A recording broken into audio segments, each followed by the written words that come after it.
जय माता की। सभी धर्म प्रेमियों को जय माता की। आज हम बात करने वाले हैं साधनाओं की महासाधना सद्गुरुदेव साधना।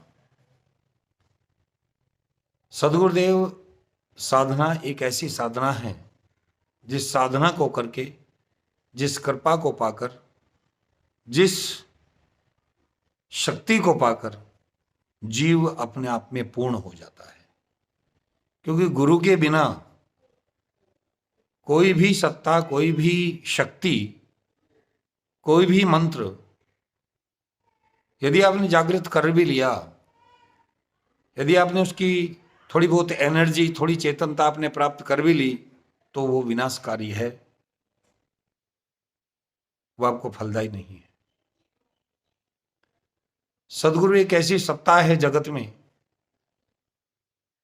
जो सत रज तम अर्थात ब्रह्मा विष्णु महेश का साक्षात जागृत पुंज है। सदगुरु होना बड़ा कठिन है, क्योंकि सत रज तम का संयुक्त रूप है सदगुरुदेव। समत्व भावेन पूर्णता मेति, समभाव में ही पूर्णता वास करती है। अर्थात जब ये तीन गुण सत रज तम अर्थात ब्रह्मा विष्णु महेश एकाकार होकर इक्वल जब ये हो जाएं, समान हो जाएं और इनमें समान होकर चेतनता जागृत हो जाए, तो तब जाकर कहीं गुरुता धारण होती है, गुरुता प्रकट होती है, तब कहीं गुरुता का प्राकट्य होता है।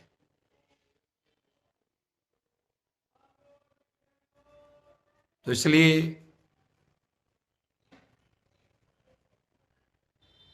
सदगुरुदेव की साधना के बिना कोई भी साधना फलदायी नहीं है, कोई भी साधना आपको फलित नहीं होगी। कहीं सच्चा सदगुरु मिल जाए जिसमें सत रज तम अर्थात तीनों गुण समान भाव से जागृत हो, हैं? क्योंकि ये क्या है, ये जो सनातन है, इस सनातन में जितना भी आधार है वो आधार बाह्य नहीं है, वो आंतरिक है, अंतर्मुखी है। ये जो गुणात्मक सत्ता है, गुणात्मक क्षमता आंतरिक जागृति का विषय है, बाह्य जागृति का विषय नहीं है। बाह्य जागृति का विषय नहीं है। जिसमें सतरजतम समान भाव से जागृत है, तो उसी आधार में बराबर से ऐसी शक्ति जागृत हो जाती है कि जिसके शीश पर हाथ रख दे, जिसकी लिए वो कोई भी शब्द कह दे, तो महाराज वो पूर्ण हो जाता है। कहते कि इंडा, पिंगला और सुषुम्ना तीनों नाड़ी ब्रह्मा विष्णु महेश का ही आधार है। ये इंडा, पिंगला, सुषुम्ना तीनों जो आधार हैं, ये सत रज तम का ही आधार हैं। सत रज तम की पूर्ण जागृति हुए बिना और इनके एकाकार होकर एक शक्ति पुंज जागृत हुए बिना गुरु सत्ता जागृत नहीं होती। तो कहीं, क्योंकि कलयुग है महाराज, कहीं ऐसा सदगुरु, कहीं ऐसा सच्चा सदगुरु जिसमें ये तीनों गुण जागृत हों। इन तीनों गुणों की जागृति के बिना गुरु होना संभव नहीं है। सच्चे सदगुरु की शरणागति हो जाइए, सच्चे सदगुरु की शरणागति होकर और कहीं उनसे महाराज कृपा प्राप्त हो जाए, गुरुदेव की अनुकंपा मिल जाए। क्योंकि गुरु की अनुकंपा केवल मंत्र मिल जाना उनकी कृपा नहीं है।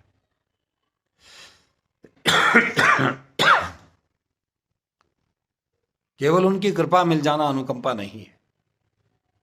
सदगुरु की शरण में जाकर पहले आप सेवा करिए। महाराज वो जाने हैं, वो सब कुछ जानते हैं आपको किस समय क्या चाहिए, कि कर्ता करे न कर सके और गुरु करे कि सब होए, तीन लोक नौखंड में गुरु से बड़ा न कोई। तो कहने का विषय यही है महाराज कि गुरु जब चाहेंगे, जब आपको वो लायक जानेंगे, जब उनको पता होगा कि महाराज अब ये लायक हो गया, तो वो अपने आप करा देंगे। गुरु के संरक्षण के बिना कोई भी साधना, कोई भी तपस्या, कोई भी मंत्र सिद्धि या किसी तरह का आधार गुरु के बिना संभव नहीं है। तो गुरु की शरणागति हो जाइए महाराज, गुरु की शरणागति होकर उनकी कृपा प्राप्त कर लीजिए। गुरु की कृपा के बिना जीवन ही अधूरा है, जीवन ही अधूरा है गुरु की कृपा के बिना। तो गुरु की शरणागति जो हो जाता है, गुरु की शरण में जो चला जाता है, गुरुदेव जब उस पर अपनी कृपा कर देते हैं, गुरुदेव जब उस पर अपनी कृपा कर देते हैं और कृपा होने के बाद महाराज अद्वितीय शक्ति का प्राकट्य हो जाता है। क्यों? क्योंकि उसमें सत अर्थात ब्रह्मा, उसमें रज अर्थात विष्णु, उसमें तम अर्थात शिव, तीनों एक आकार होकर परम तत्व के रूप में उसमें समाहित हैं, परम तत्व के रूप में उसमें वास करते हैं। अब ये बड़ा कठिन विषय है कि सत रज तम समान हो जाए, बड़ा कठिन है। ये जो सत रज तम है, एक आकार होकर समान हो जाए, इक्वल हो जाए, ये बड़ा कठिन है, बहुत मुश्किल है। तो इसलिए गुरु होना भी बड़ा कठिन है। शिष्य होना तो एक अलग विषय है महाराज, गुरु होना ही बड़ा कठिन है। क्योंकि सत रज तम, यदि सतोगुण का प्रभाव ही ज्यादा रहेगा तो महाराज मैं सत्यवादी हूं, सत्य का बखान, बड़ा अहंकार महाराज इसमें प्रदर्शन होगा। यदि रजोगुणी तो महाराज ठाट बाट, बड़ा दिखावा, बड़ा वैभव, हमारा सब कुछ प्रदर्शन रहेगा। यदि तमोगुणी है तो महाराज बल का प्रदर्शन रहेगा। तो इसलिए महाराज एक एक यानी कि ब्रह्मा, यदि यह विष्णु या फिर शिव, तीनों में से एक एक का गुण भी जागृत हो जाए तो महाराज गुरु सत्ता जागृत नहीं होती है, बड़ा कठिन विषय है। तो इसलिए कहीं ऐसा सच्चा सदगुरु हो कि महाराज जिसमें सत रजतम आधार होकर महाराज वो समत्व भावेन समभाव से भाव जागृत होकर पूर्णता में थी, अर्थात वो पूर्ण हो जाए। ये नहीं कि महाराज कोई भजन गाने वाला हो, कोई कथा करने वाला, मेरा किसी से विरोध नहीं है महाराज, है? क्योंकि महाराज ये सब कुछ कला प्रदर्शन करने से, यदि महाराज कहीं भजन गायक है, कथा है, या कहीं बहुत अच्छा आपको लग रहा है, या कोई बहुत बड़ा अच्छा ज्योतिषी है, या बहुत बड़ा कोई आधार है, तो महाराज वो आपके मन को भा सकता है, वो आपके मन को अच्छा लग सकता है, परंतु सदगुरु की पराकाष्ठा, सदगुरु की कसौटी महाराज वो संभव नहीं है। तो महाराज ये अलग विषय है, तो वो ये ढूंढना पड़ेगा महाराज कहाँ सदगुरु की सत्ता जागृत है। तो सदगुरु की सत्ता में शरणागति हो जाइए, और शरणागति होकर महाराज, क्योंकि यदि सच्चा सदगुरु होगा तो महाराज वो डायरेक्ट कहीं भी आपको मंत्र नहीं देगा, डायरेक्ट कभी भी मंत्र दीक्षा नहीं होगी। और मंत्र दीक्षा भी महाराज ये नहीं कि किसी भी भगवान का उठाकर आपको मंत्र पकड़ा दिया, कुछ भी पकड़ा दिया महाराज के ये 5 मंत्र हैं, ये 10 मंत्र हैं, या 2 मंत्र है, या 1 मंत्र है, महाराज इसका जाप कर लीजिए। गुरु सत्ता का, गुरु भाव का, गुरु आधार का, गुरु जागृति का मंत्र तो महाराज वो एक बड़ा अथाह सागर है। उसे तो यदि मन में लगाकर महाराज 1-2 माला भी जप दी जाए तो महाराज उतना ही प्रतिदिन बहुत है। तो सच्चे गुरु की शरणागति हो जाइए, सत्य गुरु की शरणागति होकर, और महाराज उनकी कृपा मिल जाए, जैसा उनका भाव हो उस भाव के अनुसार सेवा प्रारंभ कर दे। गुरु अर्थात शुद्ध, बुद्ध और मुक्त, सरल, तरल और निर्मल, ये गुरु के आधार हैं महाराज। शुद्ध हो, बुद्ध हो और मुक्त हो, अवधूत हो, विरक्त हो, मुक्त हो। तो ऐसे सदगुरु की शरणागति होकर, ऐसे सदगुरु की चरणों में जाकर महाराज कहीं सेवा का आधार आप धारण कर लीजिए। और जैसे जैसे निरंतर सेवा बढ़ेगी, जैसे जैसे निरंतर आपको सेवा लगेगी, तो महाराज गुरु के महाराज मन में अपने आप महाराज वो परमात्मा, वो जो उनके इष्ट हैं, वो जो उनके अंदर शक्ति जागृत है, वो महाराज अपने आप आपके लिए महाराज वो उनको संकेत प्रदान करेगी, और गुरुदेव आपको अपने आप कहेंगे। क्योंकि कई ऐसे उदाहरण है महाराज के, रामकृष्ण परमहंस, स्वामी विवेकानंद को महाराज की जब वो लायक हैं महाराज। यदि पात्र महाराज स्वच्छ है तो महाराज गुरु अपने आप उड़ेल देगा सारी शक्ति, वो कहने की आवश्यकता नहीं। सदगुरु की शरणागति हो गई महाराज तो रामकृष्ण परमहंस ने महाराज सारी शक्तियां विवेकानंद में उड़ेल दी। और विवेकानंद में जब शक्तियां वो प्रस्थापित कर दी गई तो महाराज केवल 9 साल में 1893 से लेकर 1902 तक केवल और केवल 9 साल में पूरे विश्व को उन्होंने झंझुना बना दिया। ये गुरु की सत्ता का, गुरु की शक्ति का, गुरु की चेतनता का, गुरु की कृपा का परिणाम है। अरे महाराज गुरु में तो ब्रह्मांड की समस्त ऊर्जा समाई रहती है। गुरु तो जो चाहे वो कर दे महाराज, वो तो अथाह शक्ति है। तो सच्चे गुरु की शरणागति हो जाइए और सच्चे गुरु की शरणागति होकर सेवा में निरंतर महाराज सेवा में लगे रहिए।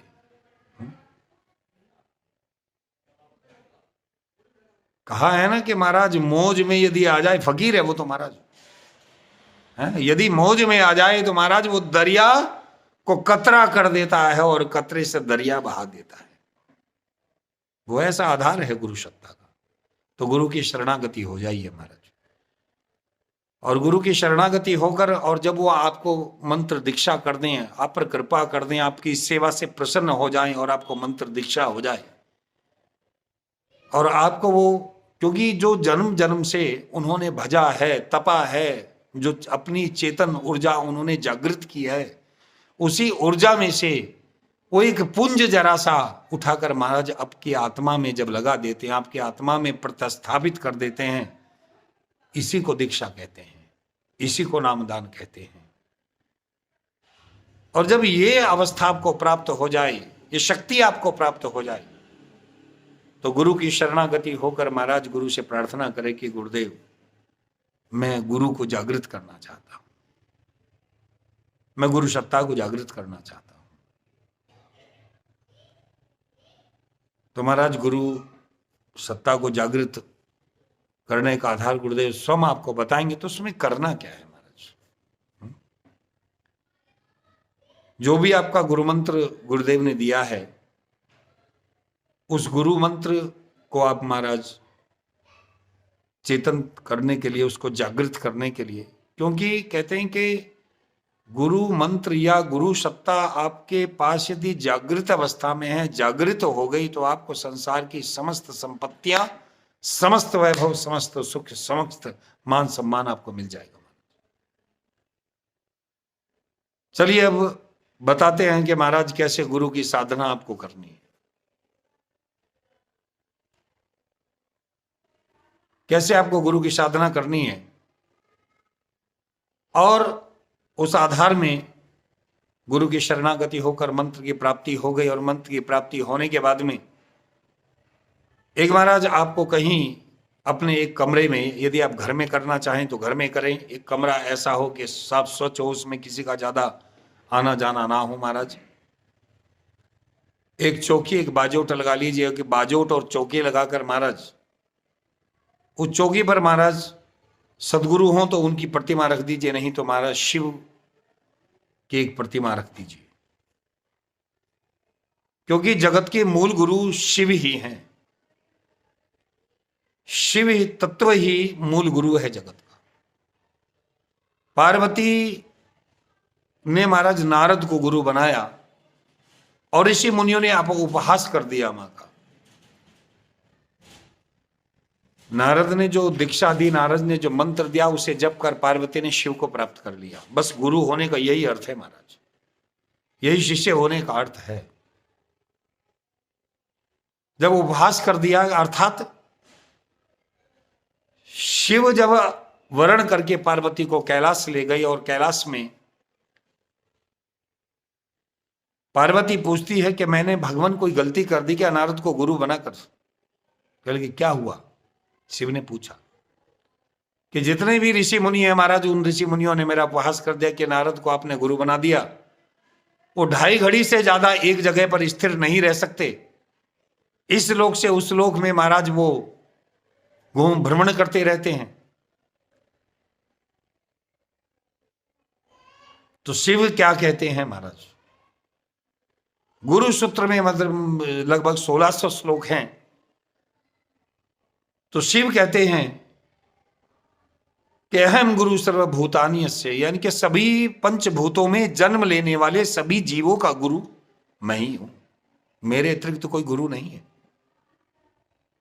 जिस शरीर में मेरी गुरुता जागृत हो जाती है वही शरीर गुरु हो जाता है? जैसे आप शिव जी की आरती में गाते हैं महाराज कि श्वेतांबर पीतांबर और बागांबर, श्वेतांबर ब्रह्मा और पीतांबर मैं विष्णु और बागांबर शंकर महाराज। जब तीनों एक आकार होकर महाराज मेरी परम तत्व शक्ति में जागृत कहीं हो जाता है तो महाराज वही गुरु उसी देह में जागृत हो जाते, उसके बिना गुरु होना संभव नहीं।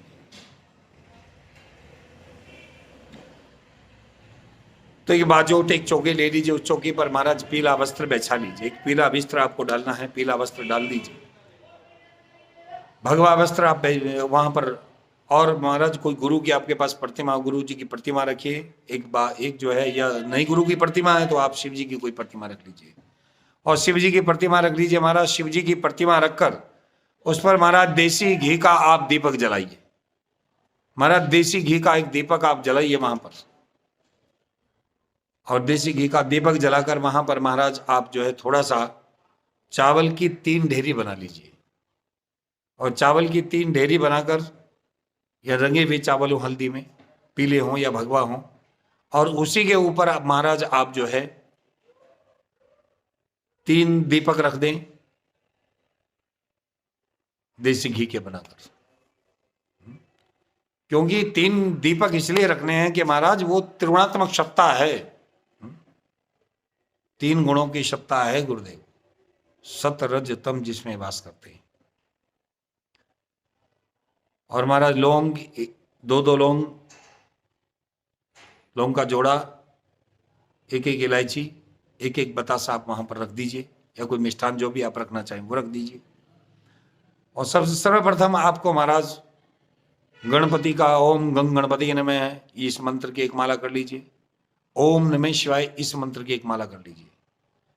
और जो भी आपको गुरुदेव का मंत्र मिला है, जो भी आपको गुरुदेव ने मंत्र दिया है, उस गुरु का मंत्र की आप महाराज कम से कम, यानी कि गुरु की इच्छा के अनुसार जितना गुरुदेव बताएं, वैसे नियम है कि महाराज कम से कम आप जो है कम से कम यदि 31 माला आप जाप करें, और 31 माला जाप करते हुए महाराज नियमित 41 दिन तक जब आप जागृत करें, कहते कि गुरु के इस मंत्र में पूरे ब्रह्मांड की शक्ति समाई है, पूरा ब्रह्मांड इसी में वास करता है। और आपको महाराज 7 लोकों के दर्शन, तीनों लोकों के दर्शन, भूर भुव स्व, ये 3 लोक हैं, भूर भुव स्व, ये 3 लोक है, तीनों लोकों की आपको, तीनों लोकों की महाराज साक्षात दर्शन इसमें अवश्य होंगे हैं। और इसमें महाराज सत रज तम ब्रह्मा विष्णु महेश का अनुभूति आभास आपको अवश्य होगा, है अवश्य आभास होगा। और इस तरह से महाराज जब आप साधना करते जाएं, कहते हैं कि गुरुदेव के रूप में जब अंतिम दिन होगा, या बीच में भी महाराज आपको सदगुरुदेव का प्राकट्य होगा, या एक ज्योति पुंज प्रकट होगा, या एक दिव्य प्रकाश प्रकट होगा, या साक्षात शिव का आधार अग्नि रूप में प्रकट होगा। शरणागति होकर आप जो हैं जो मांगेंगे महाराज, जो इच्छा करेंगे कि हे गुरुदेव, हे सदाशिव, हे ब्रह्म शक्ति, आप मेरे ऊपर कृपा करें और मैं जन कल्याण के लिए इस साधना को करना चाहता हूँ, इस साधना को मैं महाराज कर रहा हूँ, मेरे ऊपर कृपा करें, मुझे शक्ति प्रदान करें, मुझे भक्ति प्रदान करें, मुझे विद्या प्रदान करें, और जीवन धन्य हो जाएगा। कि महाराज कहते कि जिस पर गुरु की सत्ता जागृत हो जाती है वो जन्म जन्म महाराज मुक्त हो जाता है। मुक्त क्या है? माया उसे छेड़ नहीं सकती। ये महाराज जगत का, प्रपंच का आधार उसी, ये कष्ट सता नहीं सकता। वो जो चाहेगा महाराज जगत में वो होता चला जाएगा, जो होगा जगत में महाराज वो उसकी इच्छा के अनुसार होगा। जिधर भी वो जाएगा महाराज, जैसे जैसे उसकी इच्छा होती जाएगी वैसे वैसे घटना घटती चली जाएगी। अब साधना में आपको प्रिकॉशन क्या रखना, आपको महाराज क्या सावधानियां बरतनी है। साफ स्वच्छ रहें, खान पान महाराज आपका शुद्ध और पवित्र हो, हल्का खाएं, बिल्कुल तरल खाएं, और कम से कम, ज्यादा से ज्यादा, कम से कम आप जो हैं इधर उधर का दर्शन करें। सभी माँ बहनों को आप जो है देवी की, पार्वती के माँ के समान समझें। और जो आपका शयन रहेगा महाराज, वो शयन जो है महाराज कहाँ, नीचे आप शयन रहेगा। शुद्ध सात्विक एक समय आप आहार करेंगे। और जो भी आप इधर उधर आपका जाना आना रहता है, तो आप ज्यादा दर्शन आपको संसार में नहीं करना। आपको अपने मन में अंतर्मुखी होकर उसी मंत्र में रमे रहना है। कहते हैं कि सदगुरु इस संसार की समस्त शक्तियां समाहित रखता है। समस्त शक्तियां, ब्रह्मा विष्णु महेश इंद्र कुबेर यम, ब्रह्म है, पार्वती लक्ष्मी सरस्वती सब उन्हीं के अंदर वास करती है। गुरु सत्ता अर्थात शिव सत्ता ही महाराज कुबेर और लक्ष्मी को प्रकट कर देते हैं। तो इसलिए महाराज क्या है, सावधानी में बस ये रखिए कि ब्रह्मचर्य का पालन करिए। और जो सामग्री रहेगी महाराज आपकी सामग्री में, पहले से पूर्वतः बता दिया है, जो माला रहेगी वो रुद्राक्ष की माला रहेगी, या काली तुलसी की माला आप उसमें प्रयोग कर सकते हैं। तो इस तरह से महाराज जब वो शक्ति प्रकट हो तो महाराज केवल इतना वचनों में, क्योंकि गुरु वचनों में नहीं बनता है, वचन में सारी शक्तियां बन जाएगी। वचन में महाराज जगत की सारी देवियां, सारी शक्तियां बंध जाएंगी, परंतु महाराज गुरु कभी वचन में नहीं बनता। बस केवल इतनी प्रार्थना की कि गुरुदेव मेरे ऊपर जन्म जन्म कृपा रखें, मेरे ऊपर ऐसी कृपा करें, ऐसा मेरे ऊपर आप जो है अपनी कृपा का रस बरसाएं कि जन्म जन्म आपका संग मेरा रहे, आपके चरणों से मेरी प्रीति कभी ना छूटे। कहते कि जिसके जीवन में गुरु सत्ता जागृत हो जाती है, उसके सारे कष्ट मिटने प्रारंभ हो जाते हैं, सारे उसके बंधन खुल जाते हैं, सारा तंत्र मंत्र किया कराया सब कुछ खत्म हो जाता है महाराज। सारे व्यवधान जो जीवन में, जगत में, व्यापार में, बालकों में जितने लगे रहते हैं कि महाराज वो सब टूट जाते हैं, सब बंधन टूट जाते हैं, सारे कार्य सुलभ और सब कार्य महाराज वो सहज हो जाते हैं। परंतु सदगुरु की कृपा पर कब बरसे, कब प्राप्त हो, क्योंकि सदगुरु का मिलना संभव नहीं है। सदगुरु महाराज वो बड़ा कठिन है। तो आपके ऊपर सदगुरु की कृपा बनी रहे, सदगुरुदेव आप पर कृपा रखें, और सदगुरुदेव की अमृत वर्षा, कृपा वर्षा आप पर हमेशा होती रहे। यहीं पर इस साधना को विश्राम देते हैं, और अगले आधार को लेकर कोई साधना महाराज, अगले आधार में जो साधना बताएंगे महाराज, मां भगवती, मां शाकंभरी की साधना कैसे करनी है, ये अगली वीडियो में रहेगा महाराज। तो आपके ऊपर सदगुरुदेव की कृपा बनी रहे, सदगुरुदेव आप पर कृपा रहें। बोले सदगुरुदेव भगवान की जय।